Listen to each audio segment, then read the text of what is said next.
চিংড়ি মাছের মালাইকারি দেখতে যতটা কালারফুল সুন্দর লাগছে, খেতেও ঠিক ততটাই মজা হয়েছে। তো আজকে তোমাদের সাথে আমার এই চিংড়ি মাছের মালাইকারি রান্নাটা শেয়ার করব। হ্যালো এভরিওয়ান, আসসালামু আলাইকুম। আজকে অনেক দিন পর বাসায় অনেকগুলো চিংড়ি মাছ নিয়ে এসেছে।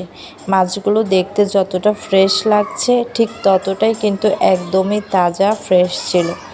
এমনি সময় মাছ আনলেও তেমন একটা ফ্রেশ থাকে না, কিন্তু আজকের মাছগুলো একটু বেশি তাজা ফ্রেশ, মানে দেখলেই মনে হচ্ছে খুবই সতেজ, খেতেও নিশ্চয়ই খুবই ভালো হবে।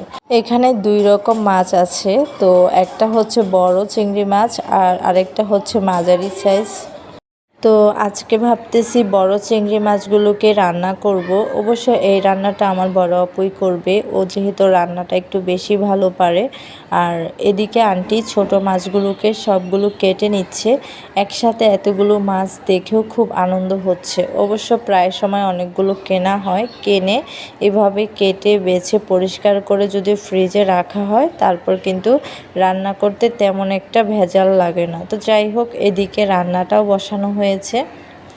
আজকে একটু নতুন কড়াইয়ে রান্না বসালো, যেহেতু বড় চিংড়ি মাছ বা মাছ অনেকগুলো বেশি, সেজন্য একটু বড় কড়াইয়ে রান্নাটা বসিয়েছে। প্রথমে পেঁয়াজ, কাঁচামরিচ, তারপর হালকা কিছু মশলা দিয়েছে। তেমন বেশি কোনো মশলা দেয়নি, কারণ আমাদের বাসার সবাই তেমন বেশি মশলা খেতে তেমন একটা পছন্দ করে না। হালকা মশলা দিয়ে যে কোনো কিছু রান্না করলে সেটা অনেক বেশি মজা হয় খেতে।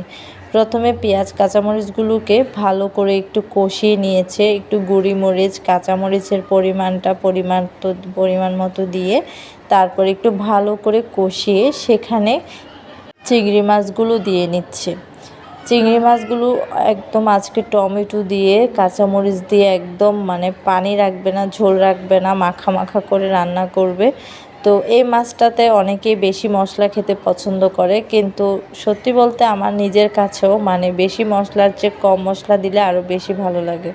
কারণ বেশি মশলা সব কিছুতে খেতে ভালো লাগে না। মাংসের ক্ষেত্রে সেটা হচ্ছে আলাদা, কিন্তু মাছের ক্ষেত্রে বেশি মশলাটা কেউই পছন্দ করে না। আর এদিকে আন্টি সবগুলো মাছ ভালো করে ফ্রেশ করে কুটে ধুয়ে পরিষ্কার করে বক্স করে ফ্রিজে রেখে দিবে। তো ব্যাস, মাছগুলো অনেকটাই হয়ে আসছে। এখন মাঝামাঝি টাইমে টমেটোগুলো দিয়ে নিচ্ছে। টমেটো দিয়ে একটু ভালো করে নাড়াচাড়া করে নিবে, যেন টমেটোটাই ভালো করে সেদ্ধ করা হয়। তারপর অল্প কয়েকটা কাঁচামরিচ, পেঁয়াজ ছিল বাটিতে, ওগুলো দিয়ে দিচ্ছে। একটু ভালো করে নাড়াচাড়া করে একটু পরিমাণ মতো পানি দিবে, যেন মাছগুলো ভালো করে ভেতর থেকে সেদ্ধ হয়ে যায়, রান্না করা হয়ে যায়। ব্যাস, আল্লাহ হাফেজ, বাই।